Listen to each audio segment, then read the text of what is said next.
হয়ে যায় ভাই, সরি, আমি গরিব মানুষ তো, ওই একটু ডিমের দাম বললে আমার মাথা খারাপ হয়ে যায়। ডিমের দাম যখন দেখি 180 টাকা, তখন আমার মাথা খারাপ হয়ে যায়। আমি হাসিনার আমলে কখনো ডিমের দাম 160 টাকার উপর উঠতে দেখি নাই, এবং যখন 160 টাকা উঠতো এক ডজন, তখন এটা মানুষ হইচই করতো। 180 টাকা উঠছে, হইচই হচ্ছে না কেন?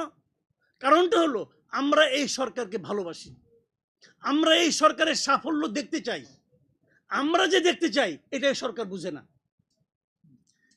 মানুষের যে কষ্ট হচ্ছে এটাই সরকার বুঝে না। আচ্ছা আপনারা বলেন তো বুকে হাত দিয়া, এই 2 মাসে জিনিসপত্রের দাম বাড়ছে, বাণিজ্য মন্ত্রী একটা কথা শুনছেন আপনারা? একটা কথা। ওই ভদ্রলোক তো বাণিজ্য মন্ত্রী, সালেউদ্দিন সাহেবের একটা কমেন্ট পেয়েছেন? ওনার আমি সাকুল্যে খুঁজে 3টা কমেন্ট পেয়েছি। আমি আপনাকে বলি, 18 আগস্ট উনি বলেছেন দ্রব্যমূল্য